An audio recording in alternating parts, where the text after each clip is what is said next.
안녕하세요, 구독자 여러분. 썰토리지입니다. 오늘도 늘 저희 채널에서 현실 공포썰을 맛깔나게 풀어주시는 현공님을 모셨습니다. 안녕하세요, 현공님. 네, 안녕하세요. 썰토리지님 현공입니다. 오늘 준비하신 이야기는 대략적으로 어떤 이야기일까요? 네, 오늘 제가 가져온 이야기는 제가 한 낚시터에서 알게 된 박군이라는 청년이 들려준 배달기사 이야기입니다. 박군이 배달을 하면서 겪은 이야기를 4가지 정도 풀어드릴 건데 현실 공포 시리즈라고 봐주시면 되겠습니다. 네, 그럼 바로 준비되신 이야기 시작해 주시면 감사하겠습니다. 네, 바로 시작하겠습니다. 오늘처럼 보슬보슬 비가 내리는 밤이면 유독 생각나는 인연이 하나 있답니다. 제가 몇 년 전 서울 외곽의 한 한적한 낚시터에서 밤낚시를 하다가 알게 된 청년인데 편의상 그분을 박군이라고 부르겠습니다. 당시 박군은 군대를 갓 제대하고 복학 자금을 벌기 위해 밤낮 없이 배달 오토바이를 몰던 아주 건실한 친구였죠. 칠흑 같은 어둠 속에서 찌만 바라보며 침묵을 지키던 그가 문득 제게 건네준 커피 한 잔과 함께 털어놓은 이야기는 제가 지금까지 들은 그 어떤 이야기보다도 서늘했답니다. 낚시터의 일렁이는 물그림자 아래서 박군의 눈동자가 파르르 떨리던 그 순간이 아직도 생생하네요. 첫 번째 이야기에 등장하는 피해 여성분은 지수 씨라고 칭하고 사건의 무대가 된 그 기괴한 건물을 A 빌라라고 부르기로 하겠습니다. 그리고 그 빌라를 관리하던 의문스러운 사내를 최 씨라고 부르도록 하죠.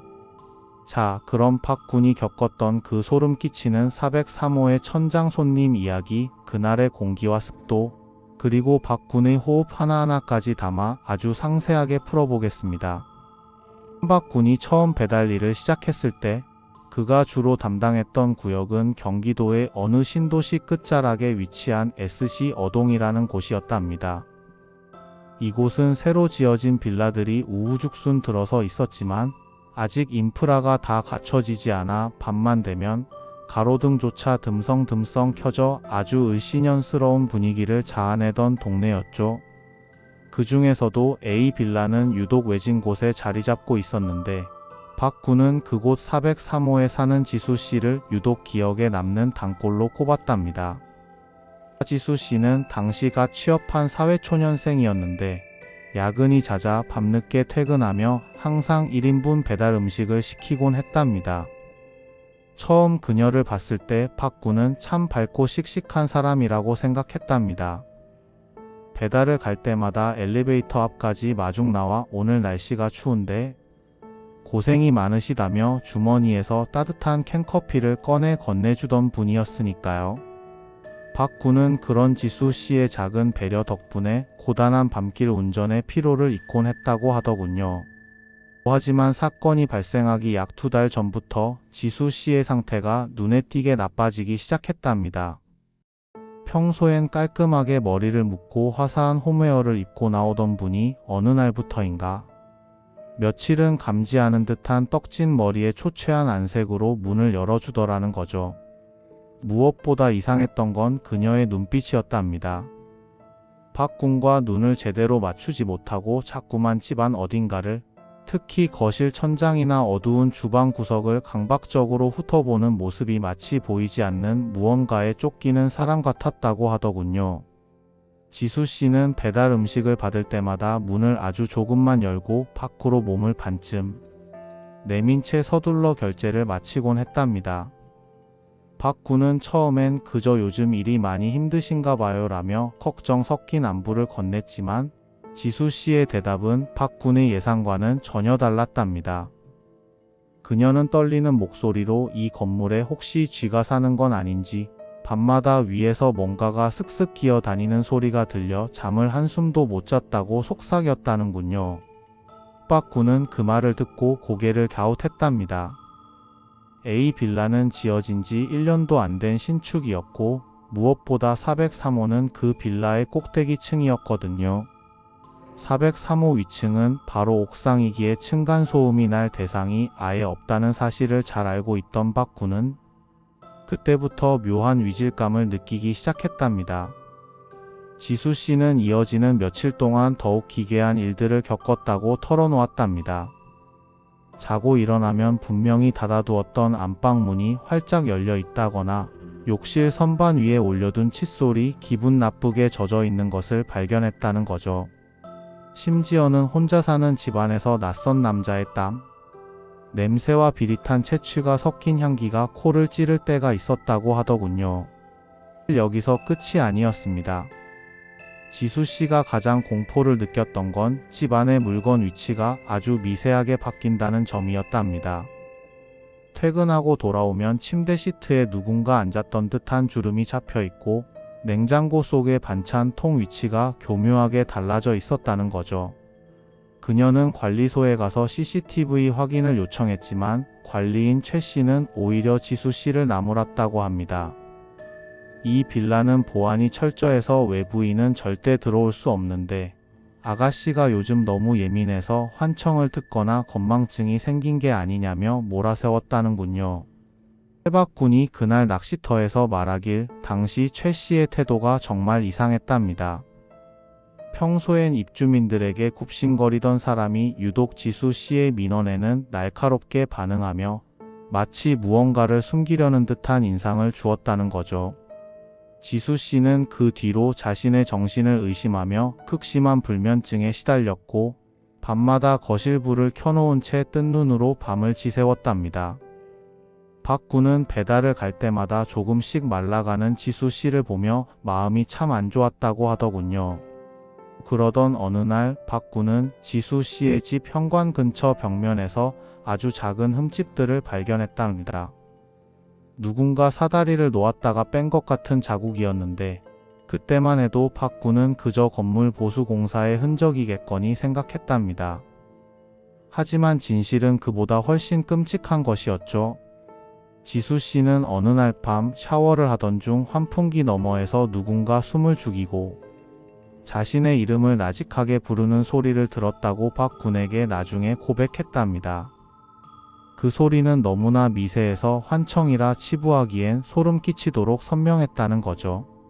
사건이 일어난 그날 밤은 유난히도 안개가 짙게 깔려 앞이 잘 보이지 않는 목요일이었답니다. 박 군은 지수 씨로부터 평소 자주 시키던 떡볶이와 튀김 주문을 받고 A 빌라로 향했죠. 4층 복도에 들어선 순간 박 군은 평소와 다른 서늘한 기운을 느꼈답니다. 복도 끝자락에 센서 등이 이유 없이 깜빡거리고 있었고 403호 문 앞에 섰을 때 안쪽에서 아주 미세한 끽 소리가 들려왔답니다. 마치 낡은 나무 판자가 천천히 눌리는 듯한 불쾌한 소리였죠. 박 군이 초인종을 누르자 평소보다 훨씬 긴 시간이 흐른 뒤에야 문이 열렸답니다. 지수 씨는 공포에 질려 눈이 충혈된 상태로 문틈 사이에 서 있었는데 그녀의 손은 눈에 띄게 덜덜 떨리고 있었답니다. 박 군이 음식을 건네주려는 찰나 지수 씨가 갑자기 박 군의 소매를 꽉 붙잡으며 아무런 소리도 내지 못한 채 입모양으로만 도와주세요 라고 간절히 신호를 보냈답니다. 그녀의 시선은 정면이 아닌 현관 천장에 설치된 사각형 모양의 플라스틱 점검구에 고정되어 있었죠. 박 군은 지수 씨의 눈빛을 따라 본능적으로 고개를 들어 천장을 보았답니다. 평소엔 평평하게 닫혀 있어야 할 점검구. 뚜껑이 아주 미세하게 정말 손가락 한마디 정도의 틈을 두고 어긋나 있었답니다. 그리고 그 검은 어둠 속에서 박 군은 평생 잊지 못할 광경을 목격하고 말았답니다. 사람의 눈동자 하나가 그 좁은 틈새를 통해 지수 씨의 뒷모습을 그리고 박 군의 얼굴을 소름 끼치게 뚫어지라 내려다보고 있었던 게 아니겠어요? 그것은 깜빡임조차 없는 마치 박제된 짐승의 눈과 같았다고 하더군요. 그때의 공포를 지금도 잊지 못한다고 합니다. 박 군은 심장이 발끝까지 떨어지는 것 같았지만 여기서 소리를 지르거나 당황하면 천장의 숨은 자가 지수 씨를 해칠지도 모른다는 직감이 들었답니다. 그래서 박 군은 필사적으로 표정을 관리하며 기지를 발휘했죠. 영수증의 주소가 잘못 적혔으니 확인이 필요하다는 핑계를 대며 단말기 배터리가 나가서 오토바이에 있는 예비 단말기를 가져와야 한다고 아주 태연하게 연기를 했답니다. 번거로우시겠지만 저랑 같이 밑으로 잠깐만 내려가 주시면 안 되겠냐는 박 군의 제안에 지수 씨는 필사적으로 고개를 끄덕였답니다. 지수 씨는 박 군의 의도를 단번에 알아차리고는 신발도 제대로 신지 못한 채 맨발로 복도로 뛰어나왔답니다. 두 사람이 엘리베이터에 타자마자 박 군은 1층 버튼을 미친 듯이 눌렀고 닫히는 문틈 사이로 403호 현관 안쪽 천장에서 툭 하고 무언가 무거운 것이 바닥으로 떨어지는 둔탁한 소리를 들었답니다. 그 소리를 듣는 순간 지수 씨는 비명을 지르며 주저앉았고 박 군은 그녀를 거의 끌다시피 해서 1층 주차장으로 내려왔답니다. 1층에 도착하자마자 박 군은 지수 씨를 자신의 오토바이 뒷자리에 태우고 빌라 단지를 벗어나 큰 길가 경찰 지구대로 향했답니다. 신고를 받은 경찰들이 현장에 들이닥쳤을 때 거실 바닥에는 천장에서 떨어진 먼지와 석고가루가 허옇게 가득했답니다. 경찰들이 사다리를 타고 천장 안을 수색하자 그 좁고 어두운 배관 사이에서 한 남자가 기어 나왔는데 그 정체가 정말 충격적이었답니다. 그는 바로 그 빌라의 관리인 최 씨의 조카이자 지수 씨가 이사 올 당시 입주 청소와 인테리어 보수를 담당했던 인물이었죠. 그는 빌라의 설계 도면을 완벽하게 꿰고 있었고 4층 천장 위에 빈 공간을 개조해 성인이 충분히 누워 지낼 수 있는 비밀 아지트를 만들어 두었던 겁니다. 그곳은 건물 배관이 지나가는 자리라 단열재가 두툼하게 깔려 있었고 남자는 그 위에 얇은 침구류와 썩은 음식 쓰레기까지 가져다 놓았다고 하더군요. 그 좁은 천장 안쪽에서는 가관인 물건들이 쏟아져 나왔답니다. 지수 씨가 집 안에서 옷을 갈아입거나 잠을 자는 모습을 촬영한 수백 장의 사진, 그녀의 생리 주기와 식사 시간, 심지어는 누구와 통화를 했는지까지 기록해 놓은 수첩이 발견되었답니다. 더욱 소름 끼치는 건 천장에 아주 작은 구멍을 여러 개 뚫어놓고 내시경 카메라를 설치해 집 안 전체를 사각지대 없이 내려다보고 있었다는 점이었죠. 박 군이 말하길 그 수첩의 내용이 정말 가관이었답니다. 오늘은 지수 씨가 파란색 잠옷을 입었다. 밤 11시에 울면서 누군가와 통화했다. 내가 천장에서 내려가서 위로해주고 싶었다 같은 문장들이 빼곡했다고 하더군요. 더 끔찍한 건 그 남자가 지수 씨가 깊이 잠든 새벽마다 천장에서 내려와 그녀의 머리맡에 앉아 한참 동안 그녀의 얼굴을 지켜보거나 머리카락을 만졌다는 사실이었답니다. 지수 씨가 느꼈던 그 낯선 남자의 채취는 결코 환각이 아니었던 것이죠. 남자는 경찰에 연행되면서도 전혀 반성하는 기색이 없었다는 거죠. 자신은 지수 씨를 사랑해서 지켜준 것뿐이라는 궤변을 늘어놓았답니다. 지수 씨는 혼자 살아서 위험하기 때문에 자신이 밤마다 자장가를 불러주고 보살펴준 거라며 오히려 박 군을 향해 왜 우리 사이를 방해하느냐고 소리를 질렀다고 하더군요. 지수 씨는 그 소리를 듣고는 그 자리에서 혼절해 응급실로 실려갔답니다. 박 군은 나중에 경찰서에서 조사를 받으며 더 기가 막힌 사실을 알게 되었답니다. 그 남자가 천장에 숨어 지낸 지가 벌써 석 달이 넘었다는 것이었죠. 관리인 최 씨 또한 자기 조카의 범행을 알고 있었으면서도 오히려 지수 씨가 이상한 소리를 한다며 가스라이팅을 해왔던 겁니다. 조카가 지수 씨의 집 마스터키를 복사해 낮 시간에는 아주 편하게 그 집에서 밥을 먹고 TV를 보며 생활했다는 사실까지 밝혀지자 박 군은 인간에 대한 환멸까지 느꼈다고 하더군요. 지수 씨는 결국 그 빌라의 보증금도 다 돌려받지 못한 채 급하게 다른 지역으로 이사를 갔답니다. 한동안 심한 대인기피증과 결벽증에 시달려 심리치료를 받아야 했고 지금도 천장에 작은 틈만 보이면 기겁하며 방을 나간다고 하더군요. 박 군은 그날 이후로 한동안 배달일을 나가지 못할 정도로 큰 충격을 받았답니다. 자신이 매번 벨을 누르고 인사를 나누던 그 평화로운 공간, 바로 위에서 그런 짐승 같은 시선이 도사리고 있었다는 사실을 도저히 받아들이기 힘들었기 때문이죠. 해박군은 낚시터에서 제게 말했답니다. 그때 그 눈동자랑 마주쳤을 때의 그 서늘함은 평생 못 잊을 거라고 말이죠. 그건 사람의 눈이 아니었고 마치 사냥감을 기다리는 거미의 눈 같았다고 하더군요. 그리고 그는 그 뒤로 절대 천장 점검구가 있는 집에는 들어가지 않게 되었다고 하더군요. 지수 씨가 이사를 간 뒤에도 그 403호에서는 밤마다 천장을 긁는 소리가 들린다는 흉흉한 소문이 돌았답니다. 관리인 최 씨는 구속되었지만 그 천장 속 비밀 공간이 완벽하게 철거되었는지는 아무도 확인하지 않았으니까요. 사실 이 이야기의 진짜 공포는 우리가 머무는 공간의 사각지대에 누군가 존재할 수 있다는 가능성 그 자체에 있답니다. 지수 씨는 이제 창문 하나 없는 완벽한 보안 오피스텔로 옮겼지만 여전히 잠들기 전 천장 점검구 위에 무거운 책들을 쌓아둔다고 하더군요. 박군 또한 그날의 기억 때문에 한동안 밤길을 달릴 때마다 뒤를 돌아보는 습관이 생겼답니다.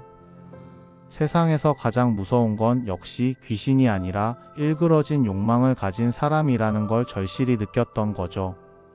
박군은 마지막으로 제게 이렇게 덧붙였답니다. 형님, 혹시 오늘 밤 집에 들어가시면 현관 천장의 점검구를 한번 쓱 훑어보세요. 그 뚜껑이 어제보다 아주 조금이라도 벌어져 있거나 그 틈으로 먼지 하나가 툭 떨어진다면 그건 단순히 건물 노후화 때문이 아닐 수도 있습니다. 그 안에서 누군가 당신이 잠들기를 숨죽여 기다리고 있을지도 모르는 일이죠. 라고 말이죠. 정말이지 우리가 가장 안전하다고 믿는 그 얇은 천장 너머에 누군가의 끈적한 시선이 머물고 있을지도 모른다는 사실은 생각만 해도 끔찍하지 않나요? 오늘 밤 여러분의 천장은 안녕하신가요? 박군이 들려준 이 첫 번째 이야기는 여기서 마무리하도록 하겠습니다. 두 번째로 들려드릴 이야기는 박군이 경기도의 한 위성도시인 비시로 구역을 옮긴 뒤 겪은 일입니다. 비시는 당시 대학가와 신축 원룸촌이 뒤섞여 겉보기엔 화려했지만 골목 하나만 잘못 들어가도 가로등이 꺼진 채 방치된 낡은 다세대 주택들이 즐비했던 곳이었답니다.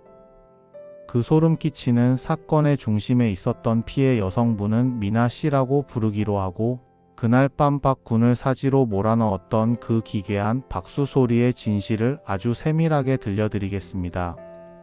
박군이 지역을 옮겨 다시 배달 일을 시작했을 무렵은 유난히도 안개가 짙게 깔리는 날이 많았던 초가을이었답니다. 새로 옮긴 B 지역은 대학가 근처라 낮에는 젊은 활기로 가득했지만 밤만 되면 복잡한 골목마다 습한 기운이 내려앉아 배달원들 사이에서도 길 찾기 까다롭고 기운이 안 좋은 동네로 통했다고 하더군요. 박군은 그날 밤 11시가 조금 넘은 시각, 야식 주문이 쏟아지던 바쁜 시간에 미나 씨라는 이름으로 들어온 배달건을 하나 잡게 되었답니다. 그런데 주문서 하단에 적힌 요청사항이 여느 때와는 달리 아주 구체적이고 묘했다는 거죠. 보통은 문 앞에 두고 벨 눌러주세요 혹은 노크해주세요 같은 내용이 일반적인데 거기엔 이렇게 적혀 있었답니다. 절대 벨을 누르지 마세요. 노크도 하지 마세요. 현관 앞에 도착하면 박수를 3번 크게 짝짝짝 쳐주세요. 그럼 제가 확인하고 문을 열겠습니다. 시키는 대로 친절하게 응해주시면 팁을 넉넉히 드리겠습니다. 박군은 처음 이 문구를 봤을 때 그저 참 유별난 사람이구나 혹은 요즘 유행하는 무슨 SNS 챌린지 같은 건가 하고 대수롭지 않게 넘기려 했답니다. 실제로 대학가 근처다 보니 종종 특이한 컨셉을 잡고 주문하는 학생들이 있었기 때문이죠. 하지만 한편으로는 첫 번째 사건의 기억이 머릿속을 스쳐 지나가며 묘한 불길함이 엄습했답니다. 하지만 박군은 당장 벌어야 할 돈과 팁을 넉넉히 주겠다는 제안에 유혹되어 오토바이를 몰았다고 하더군요. 안개 때문에 시야가 5m도 확보되지 않는 상황에서 박군은 스마트폰 내비게이션에 의지해 B 지역의 가장 깊숙한 골목으로 스며들었답니다. 길 양옆으로 다닥다닥 붙은 원룸 건물들은 하나같이 창문에 불이 꺼져 있었고 가끔 보이는 고양이들조차 박군이 오토바이 소리에 놀라 기괴한 소리를 내며 사라지곤 했다는군요. 목적지는 골목 가장 깊숙한 곳에 자리 잡은 낡은 5층짜리 다세대 주택이었는데 입구부터가 심상치 않았답니다. 담벼락에는 정돈되지 않은 담쟁이 덩굴이 흉측하게 엉켜 있었고 입구의 센서 등조차 고장나 한 치 앞도 보이지 않는 어둠 속에 잠겨 있었거든요. 여기서 끝이 아니었습니다. 박군은 오토바이를 세우고 3층으로 올라갔답니다. 폭도는 숨소리조차 들리지 않을 만큼 고요했고 공기는 마치 물을 머금은 솜처럼 무겁게 내려앉아 있었다고 합니다. 302호라고 적힌 녹슨 철문 앞에 섰을 때 안쪽에서는 아주 미세하게 라디오나 TV 소리 같은 것이 흘러나오고 있었는데 그게 묘하게 사람의 신경을 긁는 고주파 소리처럼 들렸다는군요. 박군은 시키는 대로 심호흡을 한 번 하고 축축하게 젖은 손바닥을 부딪혀 박수를 3번 쳤답니다. 짝짝짝. 그 소리가 좁고 어두운 폭도 전체에 울려 퍼졌을 때 박군은 자신의 심장 소리가 그 박수 소리보다 더 크게 들리는 것 같았다고 하더군요. 박수 소리가 복도의 고요를 깨트리자마자 마치 기다렸다는 듯이 문 안쪽에서 띠리릭하고 도어락 해제 소리가 들리더니 문이 아주 천천히 정말 틈만 보일 정도로 열리는 게 아니겠어요? 문틈 사이로 나타난 건 건장한 체구의 한 남자였답니다. 박군은 당연히 주문자인 여성 미나 씨가 나올 줄 알았는데 험상궂은 인상의 남자가 검은색 가죽 장갑을 낀 손으로 문고리를 꽉 쥐고 서 있자 순간적으로 온몸에 털이 곤두섰답니다. 남자는 얼굴을 문틈 사이로 반쯤 가린 채 음식 이리 주세요 라고 낮게 읊조렸는데 그 목소리가 마치 감정이 메마른 기계음처럼 차갑고 무미건조했다는 거죠. 박군이 카드를 받아 결제를 하려는데 남자가 갑자기 단말기 인식이 잘 안되네. 안쪽으로 들어와서 결제해요 라며 박군의 소매를 은근슬쩍 안으로 끌어당겼답니다. 박군은 본능적으로 위험을 감지했답니다. 신발장 너머로 보이는 거실 한복판에 웬 여성의 가방이 내용물이 다 쏟아진 채 널브러져 있었고 그 옆에는 굵은 박스 테이프 뭉치와 케이블 타이 몇 개가 흩어져 있는 것을 목격했기 때문이죠. 무엇보다 결정적이었던 건 남자의 등 뒤 현관 벽면에 걸린 대형 거울에 비친 방 안쪽의 모습이었답니다. 거울의 각도 때문에 거실 구석이 살짝 보였는데 침대 다리에 한 여성이 입이 테이프로 막힌 채 온몸이 결박되어 있었고 그녀의 눈은 공포와 절망에 질려 박군을 향해 제발 살려달라는 듯한 처절한 신호를 보내고 있었던 게 아니겠어요? 박군은 그 눈동자와 마주친 순간 머릿속이 하얘지면서도 심장이 터질 듯이 뛰기 시작했답니다. 박군은 여기서 자신이 당황하거나 비명을 지르면 저 남자에게 붙잡혀 방 안의 여성과 같은 운명을 맞이하게 될 것이라는 직감이 들었답니다. 그래서 박군은 필사적으로 입술을 깨물며 평정심을 유지했답니다. 그는 짐짓 태연한 척하며 아이고 손님, 제가 정신이 없어서 콜라를 오토바이에 두고 온 것 같아요. 이거 서비스로 드리는 건데 안 가져오면 제가 사장님한테 엄청 혼나거든요. 30초면 됩니다. 금방 가져올게요. 라며 너스레를 떨었답니다. 남자는 의심스러운 눈초리로 박군의 눈을 빤히 쳐다보더니 그냥 가, 콜라 필요 없어. 그냥 결제나 해라고 위압적으로 말했지만 박군은 오히려 더 싹싹하게 웃으며 아유 사장님이 서비스 확실하게 하라고 신신당부하셨어요. 금방 다녀오겠습니다. 라며 남자가 대답할 틈도 주지 않고 뒤도 돌아보지 않은 채 계단을 단숨에 뛰어내려갔답니다. 그때의 공포를 지금도 잊지 못한다고 합니다. 건물 밖으로 빠져나오자마자 박군은 자신의 오토바이에 올라타 미친 듯이 엑셀을 당겼답니다.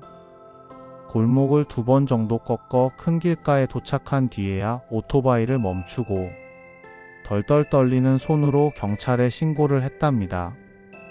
숨을 헐떡이며 방금 본 광경과 거울 속 여자의 눈빛을 설명하는 박 군의 목소리는 이미 울먹이고 있었다고 하더군요. 잠시 후 경찰들이 현장을 덮쳤고 그곳에서 벌어지고 있던 일의 전말은 박 군이 상상했던 것보다 훨씬 더 지능적이고 악마 같은 범죄였답니다. 알고 보니 그 남자는 미나 씨를 이미 제압한 상태에서 그녀의 핸드폰을 이용해 일부러 음식을 주문했던 거였답니다. 왜 굳이 박수 3번이라는 기괴한 요청사항을 적었을까요? 그것은 바로 배달원을 범죄의 확인용이자 알리바이용으로 이용하려는 치밀한 계산이었답니다. 남자는 붙잡힌 미나 씨에게 이제 곧 배달원이 올 건데 네가 조금이라도 소리를 내거나 저항하면 이 칼로 바로 찌르겠다. 배달원이 밖에서 박수를 치면 그건 내가 오늘 여기서 죽을 차례라는 신호다라고 협박하며 그녀의 공포심을 극대화해 입을 완전히 막아버렸던 거죠.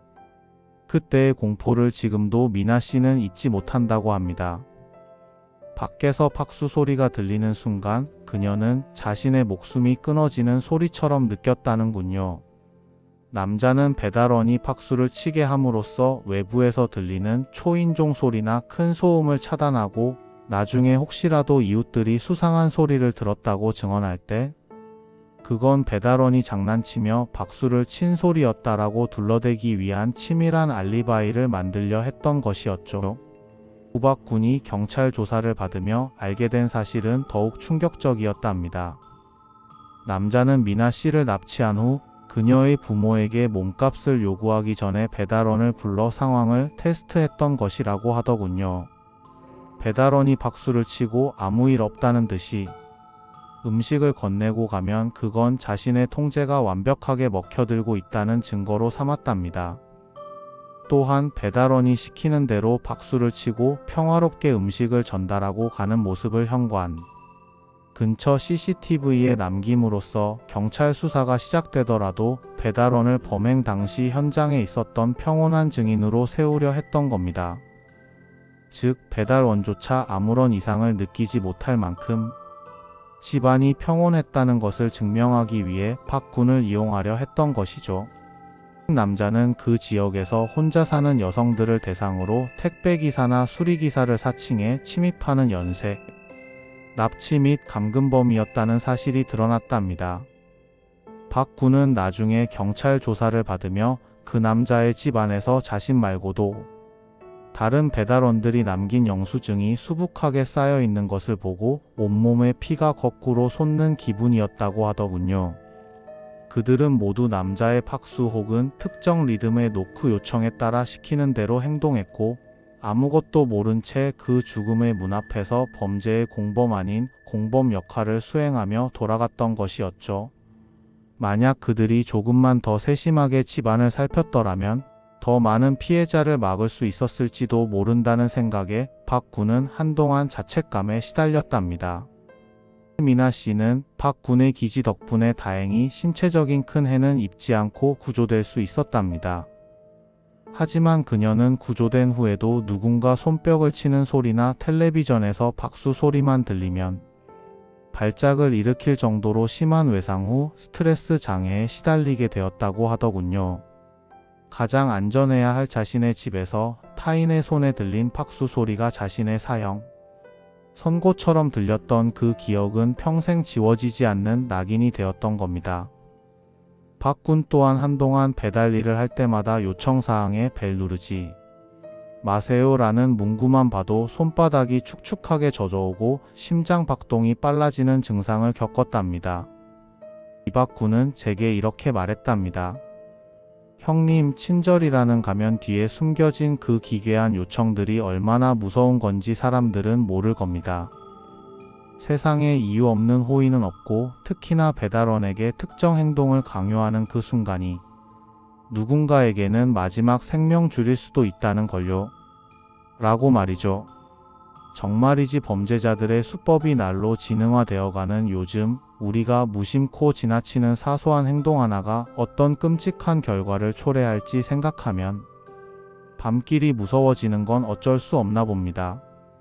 박 군은 그날 이후로 아무리 팁을 많이 준다고 해도 특이한 행동을 요구하는 주문은 절대 받지 않는다는 철칙을 세웠다고 하더군요. 그리고 그는 여전히 그날 밤 302호 거울 속에 비쳤던 미나 씨의 절망적인 눈빛과 남자의 그 무미건조한 목소리를 꿈속에서 마주하곤 한다고 합니다. 남자는 결국 중형을 선고받았지만 그가 만들어낸 팍수 소리의 공포는 여전히 그 골목 어딘가에 남아있는 것만 같답니다. 박 군은 가끔 그 골목을 지날 때면 어디선가 짝짝짝 하는 소리가 들려오는 환청을 듣기도 한다더군요. 세상에는 정말 우리가 아는 것보다 훨씬 더 영악하고 잔인한 인간들이 평범한 이웃의 얼굴을 하고 숨어 살고 있는 게 아닐까요? 여기서 한 가지 더 소름 끼치는 사실이 있었답니다. 경찰이 남자의 소지품을 조사하던 중 발견된 수첩에는 다음 범행 대상으로 박 군의 단골집이었던 다른 집 주소들도 적혀 있었다는 거죠. 남자는 배달 앱의 라이더 동선을 추적하거나 배달원이 자주 드나드는 집을 눈여겨보았다가 범행 대상으로 삼았던 겁니다. 박 군은 자신이 무심코 배달을 갔던 그 집들이 모두 남자의 타깃이었다는 사실을 알고는 한동안 정신과 치료를 받아야 했다고 하더군요. 박 군이 말하길 그 남자는 배달원이 박수를 치는 그 찰나의 순간을 즐겼다고 합니다. 문 밖에서는 배달원이 아무것도 모른 채 밝게 박수를 치고 있고 문 안에서는 피해자가 그 소리를 들으며 죽음의 공포에 떠는 그 대조적인 상황이 자신에게 엄청난 희열을 주었다고 진술했다는군요. 정말이지 인간의 탈을 쓰고 어떻게 그런 생각을 할 수 있는지 박 군은 그 이야기를 전하며 몸서리를 쳤답니다.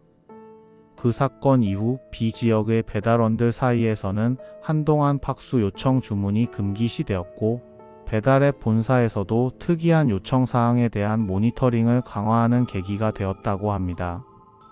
하지만 박 군은 여전히 밤길을 달릴 때면 누군가 자신을 지켜보고 있다는 느낌을 지울 수 없다고 하더군요. 안개가 자욱한 날이면 그날의 그 눅눅한 복도 냄새와 거울 속에 비친 미나 씨의 눈망울이 자꾸만 떠올라 오토바이를 세우고 한참을 멍하니 서 있기도 한다고 합니다. 박 군은 마지막으로 제게 이렇게 덧붙였답니다. 형님, 혹시 오늘 밤 배달 음식을 시키신다면 기사님께 무리한 부탁은 하지 마세요. 당신의 그 사소한 요청이 누군가에게는 잊을 수 없는 악몽의 시작이 될 수도 있으니까요. 라고 말이죠. 정말이지 우리가 무심코 행하는 일상의 규칙들이 누군가에 의해 완벽하게 범죄의 도구로 설계될 수 있다는 사실은 생각만 해도 소름 끼치는 일이 아닐 수 없답니다. 오늘 밤 여러분의 현관문 밖에서 들려오는 소리는 과연 무엇인가요? 자, 박 군이 들려준 두 번째 이야기는 여기까지입니다. 정말이지 세상에서 가장 무서운 건 사람의 머리에서 나오는 그 치밀한 악이라는 걸 다시 한번 깨닫게 되더군요. 하지만 박 군의 순환은 여기서 끝이 아니었답니다. 이번 사건을 겪고 한동안 쉬던 박 군이 생활고에 밀려 다시 일을 시작하며 맡게 된 어느 빈집에서의 주문 사건은 그를 더 큰 심리전의 구렁텅이로 몰아넣게 되거든요. 바로 세 번째 이야기 시작하겠습니다. 당시 박 군은 젊은 시절 복학 자금을 벌기 위해 온갖 험한 동네를 누비며 배달 일을 하던 청년이었습니다. 사건이 벌어진 장소는 경기도 외곽의 재개발 예정 지구인 C구역이라고 하겠습니다. 이곳은 이미 주민들이 태반은 떠나가고 붉은 스프레이로 철거라는 글자가 집집마다 흉측하게 새겨진 낮에도 인적이 드문 황량한 동네였답니다. 그리고 이 이야기의 중심에 있는 집주인 여성분은 희정 씨라고 부르기로 하죠. 희정 씨는 당시 독일로 장기 파견을 나가 집을 오랫동안 비운 상태였다고 하더군요.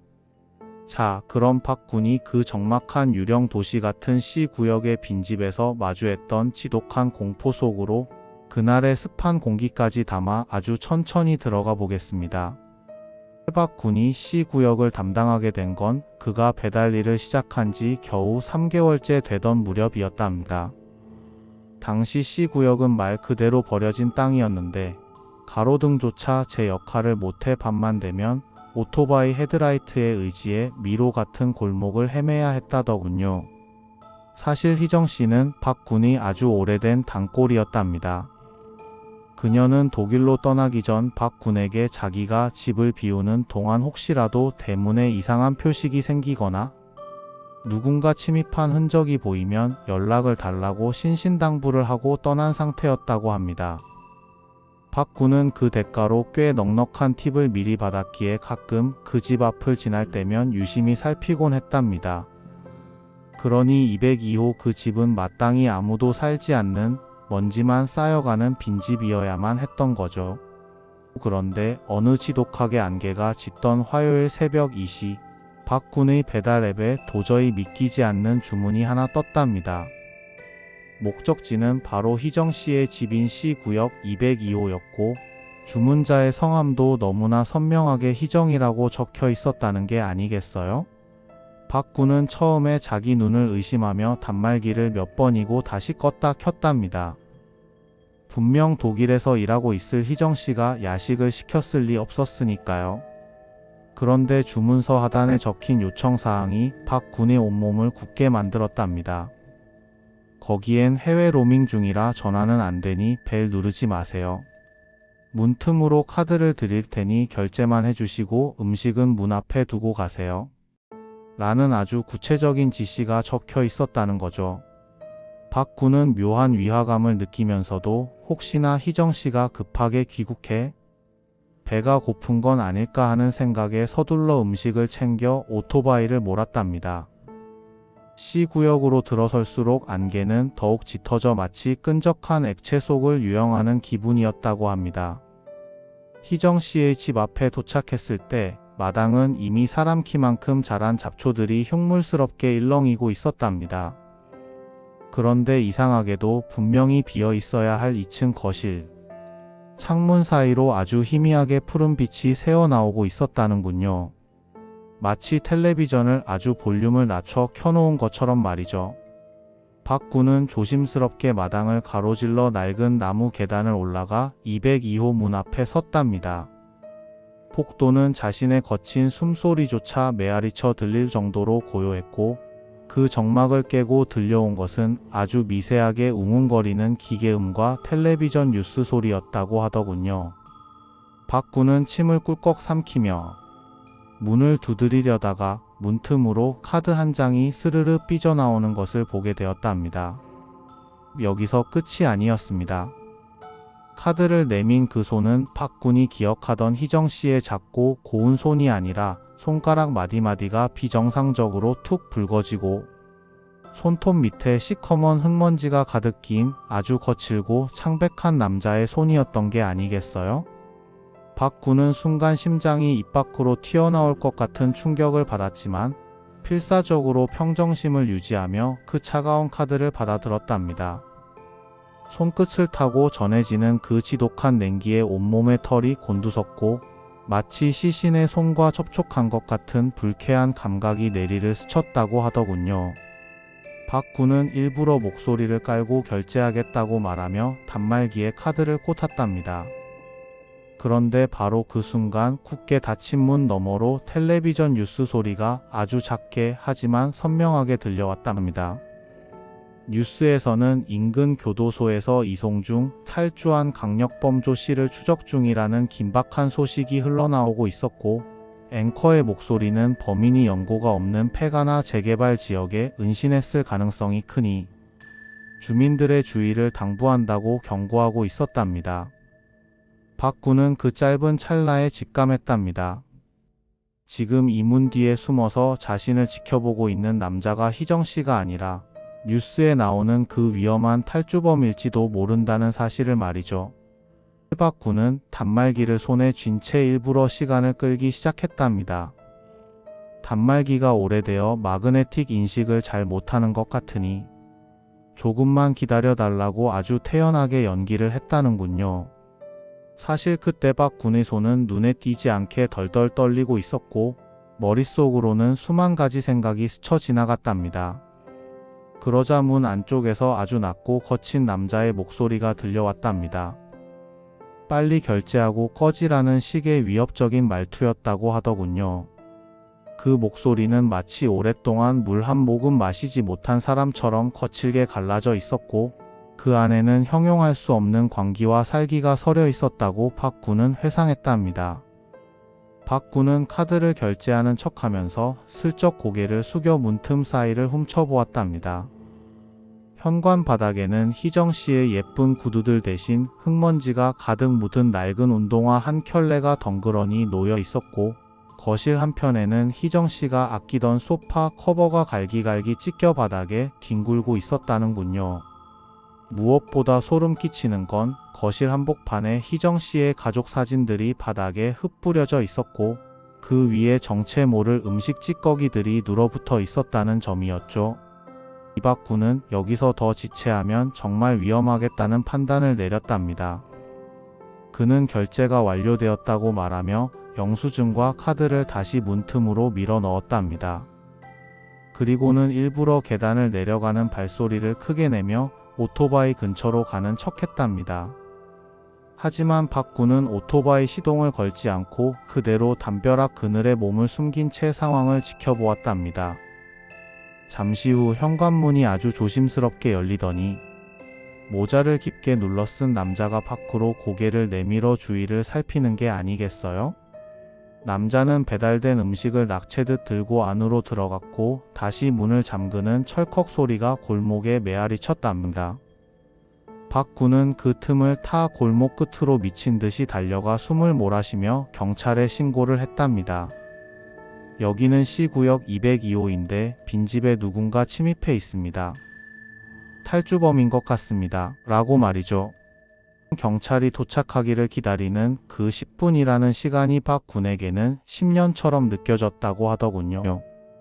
혹시나 남자가 창문을 통해 자신을 지켜보고 있는 건 아닐지 아니면 다른 뒷문으로 빠져나가는 건 아닐지 걱정하며 온몸을 떨었답니다. 잠시 후 사이렌 소리를 죽인 경찰차 3대가 골목 입구를 차단했고 무장한 경찰들이 희정 씨의 집을 포위했답니다. 경찰이 문을 부수고 들어갔을 때 집 안은 그야말로 지옥도가 따로 없었답니다. 남자는 희정 씨의 냉장고를 다 털어먹은 것도 모자라 거실 한복판에 불을 피우려 했는지 가구들을 다 때려 부수어 쌓아놓고 있었다는군요. 더 끔찍한 건 희정 씨의 옷장에서 그녀의 옷을 꺼내 입고는 거실 거울을 보며 중얼거리고 있었다는 사실이죠. 남자는 안방 붙박이장 안에 숨어 있다가 경찰의 테이저건을 맞고서야 제압되었는데 확인 결과 그는 정말로 며칠 전 도주한 그 강력범조 씨가 맞았답니다.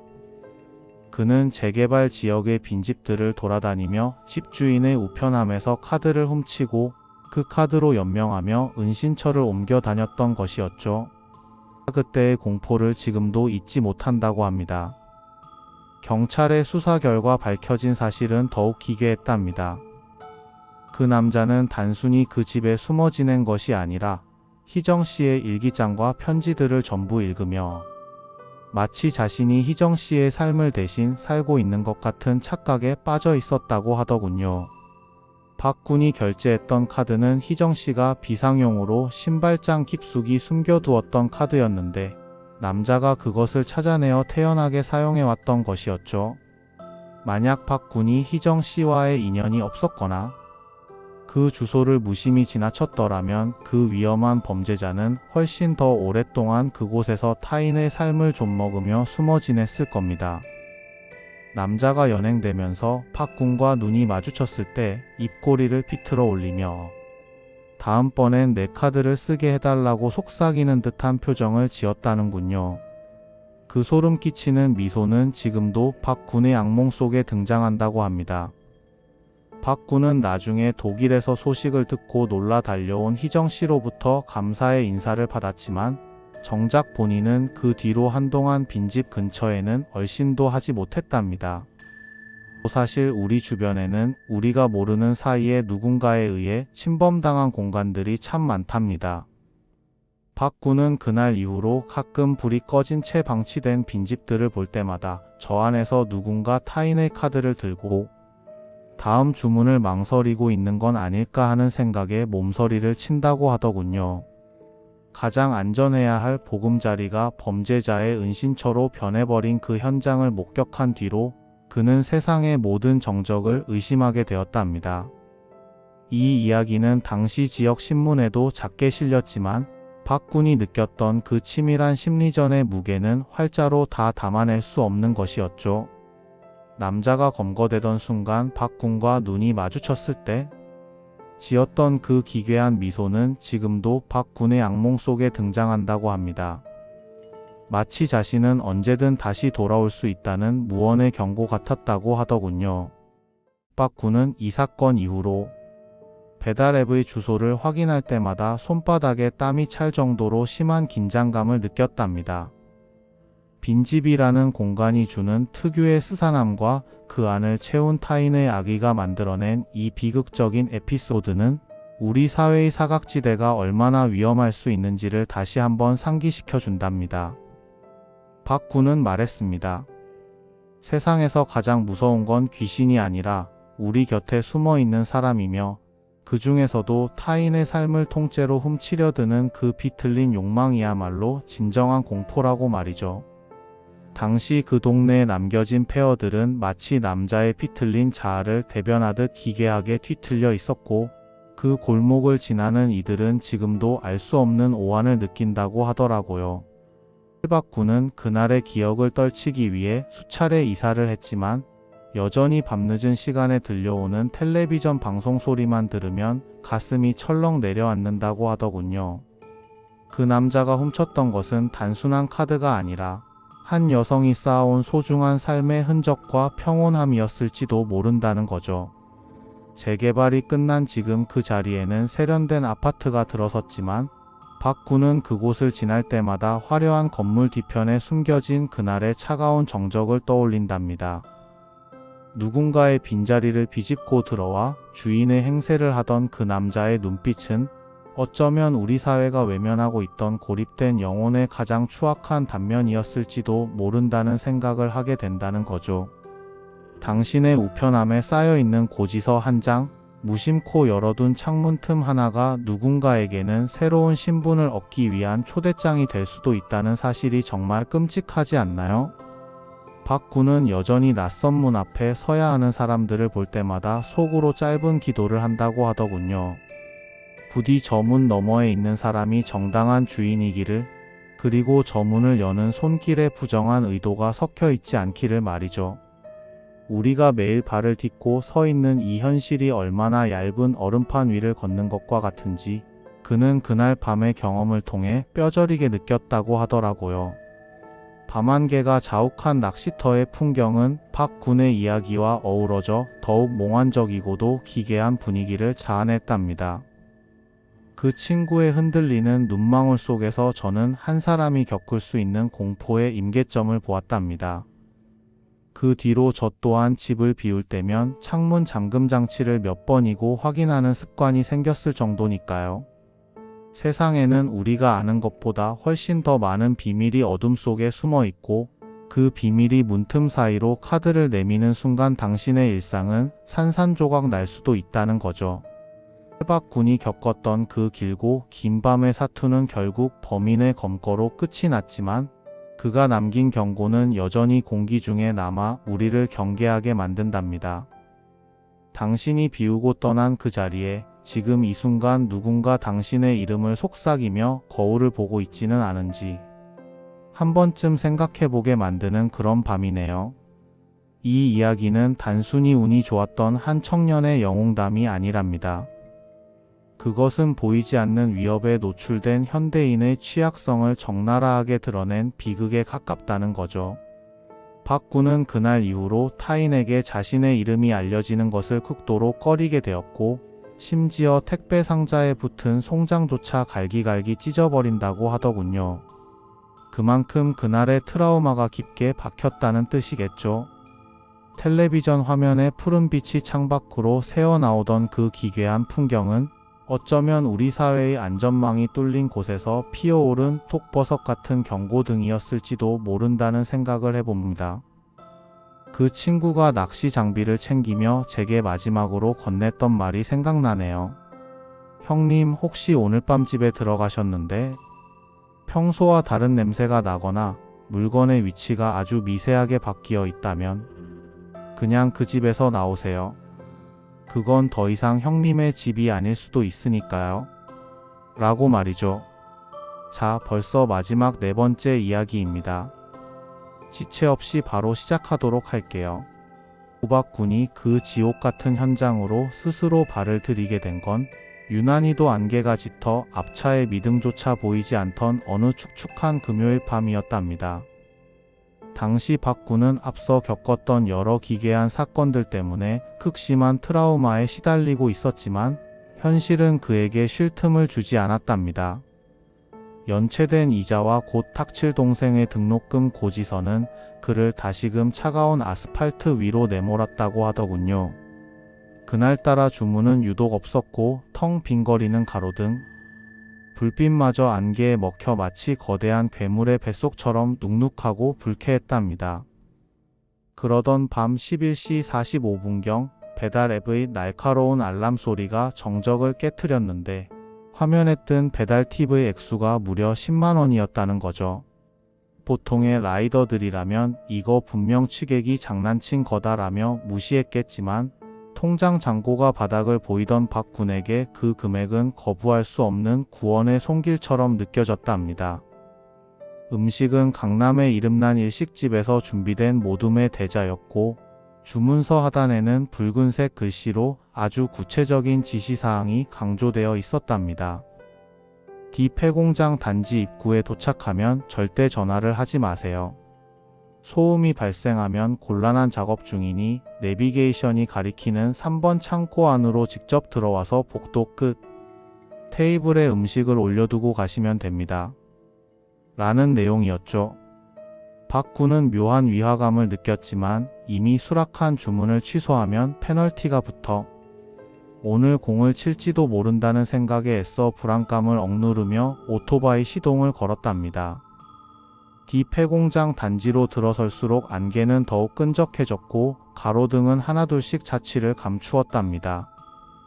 오직 오토바이의 낡은 헤드라이트 불빛만이 허공을 떠도는 미세한 먼지 입자들을 비추고 있었죠. 사방에는 정체를 알 수 없는 녹슨 컨테이너들이 어둠 속에 웅크린 채 박군을 지켜보는 것 같았고 깨진 유리창 사이로 새어나오는 바람 소리는 마치 누군가 나직하게 읊조리는 원망처럼 들렸다고 박군은 회상했답니다.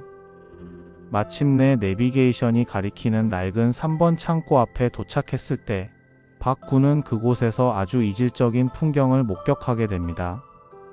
그 폐허 같은 창고 앞에 먼지 하나 묻지 않은 검은색 국산 세단. 여러 대가 번호판조차 잘 보이지 않는 구석에 조용히 주차되어 있었던 거죠. 박군은 침을 꿀꺽 삼키며 오토바이를 세우고 음식을 들었답니다. 창고의 거대한 철문은 아주 미세하게 마치 누군가 들어오기를 기다렸다는 듯 어긋나 있었는데 그 틈 사이로 새어나오는 냄새가 정말 기괴했답니다.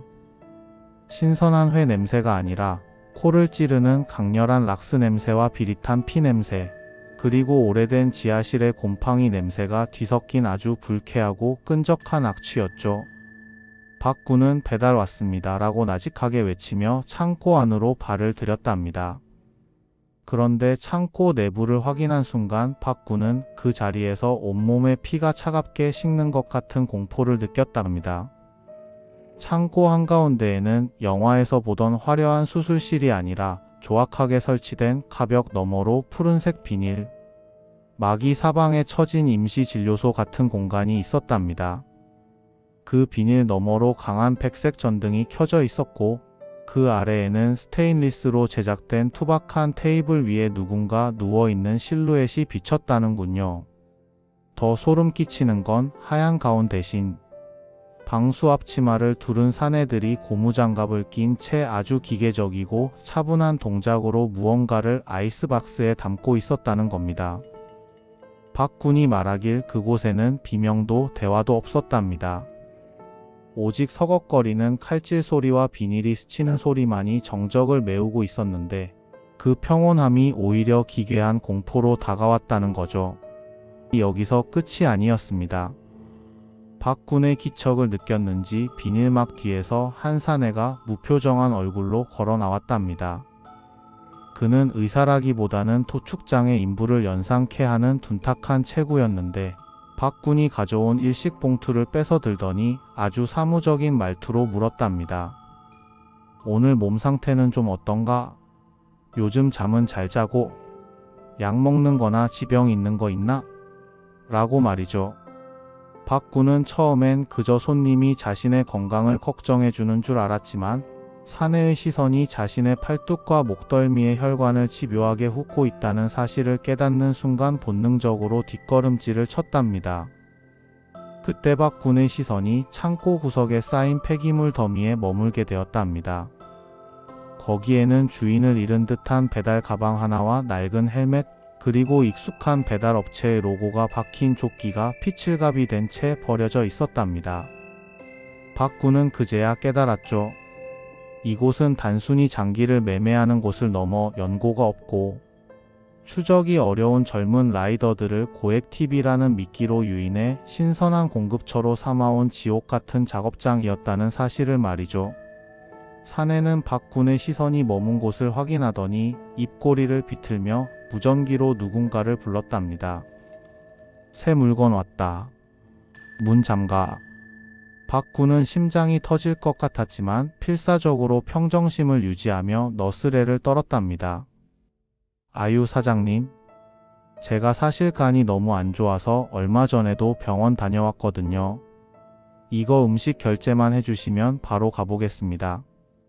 다음 배달이 밀려서요. 라고 말이죠. 하지만 창고 양쪽 어두운 그늘에서 건장한 사내 둘이 소리 없이 나타나 박 군의 앞뒤를 차단했답니다. 그들의 손에는 무시무시한 수술용 메스나 권총 대신 아주 현실적이고 투박한 전기 충격기와 공업용 테이프가 들려 있었죠. 박 군은 여기서 잡히면 자신의 존재 자체가 이 세상에서 말끔히 지워질 것이라는 공포에 휩싸여 들고 있던 헬멧을 다가오는 남자의 앞면을 향해 온 힘을 다해 던졌답니다. 퍽 하는 소리와 함께 남자가 주춤하는 찰나 박 군은 미친 듯이 철문을 향해 질주했답니다. 뒤에서는 놓치지 마. 소문나면 우리 다 죽어. 라는 다급한 고함이 터져 나왔고 박 군은 오토바이에 올라타 미친 듯이 스타트 버튼을 눌렀답니다. 비오는 날이라 시동이 한 번에 걸리지 않던 그 짧은 3초가 박 군에게는 평생보다 더 길게 느껴졌다고 하더군요. 겨우 시동이 걸리고 박 군이 폐공장 단지를 빠져나가려 할 때 아까 주차되어 있던 검은색 세단 두 대가 요란한 타이어 굉음을 내며 추격을 시작했답니다. 안개가 너무 짙어 앞이 보이지 않는 와중에도 박 군은 죽기 살기로 엑셀을 당겼답니다. 영화처럼 화려한 드리프트는 없었지만 자동차가 들어올 수 없는 좁은 철근 더미 사이와 진흙탕이 된 공사장 배수로를 오직 생존 본능 하나로 통과했답니다. 뒤를 쫓던 세단 중 한 대는 좁은 길목을 통과하려다 적재된 파이프 더미에 부딪혀 멈춰 섰고 박 군은 그 틈을 타 단지 외곽의 가파른 산길 아래로 몸을 던지듯 내려갔답니다. 그리고 인근 지구대에 도착해서도 한동안 말을 잇지 못하고 거품을 물며 떨었답니다. 경찰들이 현장을 덮쳤을 때 그곳은 이미 흔적도 없이 깨끗하게 치워져 있었지만 바닥 타일 사이사이에 스며든 혈흔과 창고 지하 깊숙한 곳에서 발견된 수십 장의 실종자 신분증들은 박 군의 증언이 사실임을 입증해 주었죠. 그 신분증들 중에는 박 군이 아는 라이더 동료의 것도 섞여 있었다고 하더군요. 박 군은 경찰 조사를 받으며 그 일당들이 단순히 장기 매매를 하는 조직이 아니라 위장 취업 광고를 내어 돈이 급한 청년들을 모집한 뒤 신체 검사를 빌미로 건강 상태를 확인하고 마지막 단계에서 이런 외진 곳으로 불러 범행을 저지르는 치밀한 조직이라는 것을 알게 되었답니다. 그들이 박 군에게 혈액형과 건강 상태를 물었던 건 그날 창고에서 대기 중이던 특정 구매자의 요구 조건과 박 군이 신체 조건이 맞는지 확인하려 했던 지독하게 사무적인 절차였던 셈이죠. 이 사건 이후 박군은 평생을 지울 수 없는 정신적 고통 속에 살게 되었답니다.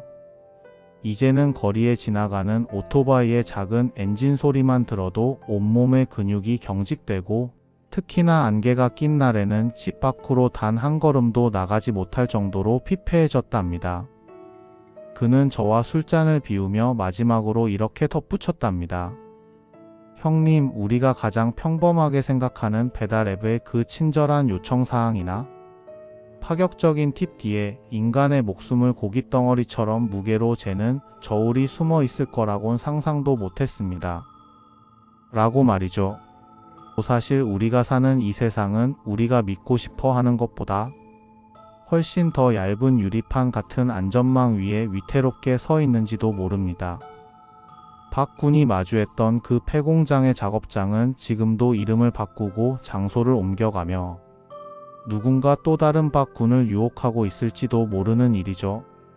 당신이 배고픔을 달래기 위해 무심코 누른 그 배달 버튼이 어쩌면 어둠 속에 숨어있는 포식자들의 저녁 식사 알람 소리가 될 수도 있다는 생각을 하면 밤 공기가 유독 차갑게 느껴지지 않나요? 박군은 그날 밤 이후로 자신의 이름까지 바꾸고 아무도 찾지 못하는 아주 먼 시골로 내려가 신분을 숨긴 채 살아가고 있답니다. 혹시라도 그 일당들이 자신을 다시 찾아낼까봐, 그리고 그날 본 작업장의 풍경이 다시 현실이 될까봐 두려워하면서 말이죠. 그 친구가 낚시터에서 낚싯대를 접으며 마지막으로 했던 말이 아직도 제 귓가에 쟁쟁합니다. 형님, 밤늦게 외진 길로 배달 오는 라이더분들 보시면 그냥 고맙다고만 하지 마시고 그 뒤에 누가 따라오지는 않는지 한 번만 같이 봐주세요. 라고 말이죠. 자, 박군이 들려준 이 기나긴 밤의 이야기는 이제 여기서 끝을 맺습니다. 여러분이 무심코 시켜먹는 야식 한 봉지, 그 뒤에는 우리가 감히 짐작조차 할 수 없는 수많은 사람의 절박한 삶과 공포가 담겨 있을지도 모른답니다. 오늘 밤은 부디 현관문 잠금 장치를 다시 한번 확인하시고 낯선 이의 과한 호의나 상식 밖의 팁 제안에는 가슴보다 냉철한 이성을 먼저 움직이시길 바랍니다. 세상에서 가장 무서운 건 형체 없는 귀신이 아니라 우리와 똑같은 얼굴을 하고 우리 곁에 숨어 있는 사람이라는 사실을 다시 한번 가슴 깊이 새기면서 말이죠. 박군의 이야기를 전해준 저 또한 그날 이후로 밤늦게 배달을 시킬 때마다 묘한 긴장감을 느끼곤 한답니다. 우리가 누리는 편리함의 이면에 어떤 어두운 심연이 도사리고 있는지 아무도 확신할 수 없으니까요. 박군은 지금도 그 시골집에서 천장 소리에 귀를 기울이며 누군가 손뼉을 치지는 않는지 확인하며 뜬 눈으로 밤을 지새운다고 합니다. 그의 삶은 그날 밤 폐공장에서 이미 멈춰버린 것이나 다름없었죠. 여러분, 부디 오늘 밤만큼은 여러분의 집이 세상에서 가장 안전하고 평온한 요새이기를 진심으로 빌겠습니다. 가끔 창밖에서 들려오는 오토바이 소리가 들린다면 그 소리가 누군가에게는 간절한 생존의 소리일 수도 혹은 누군가에게는 피할 수 없는 파멸의 서곡일 수도 있다는 것을 기억해 주세요. 저는 또 다른 곳에서 들려오는 서늘하고 기묘한 사연들을 모아 다시 여러분을 찾아오겠습니다. 박군의 마지막 질주가 여러분의 가슴 속에 묵직한 경고로 남았기를 바랍니다. 안녕히 주무세요. 와, 현공님 이야기 오늘도 너무 재밌게 잘 들었습니다.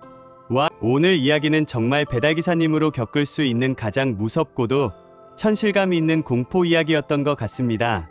그럼 이만 현공님은 보내드리겠습니다. 감사합니다. 현공님 들어가세요. 네, 감사합니다. 다음에 뵐게요.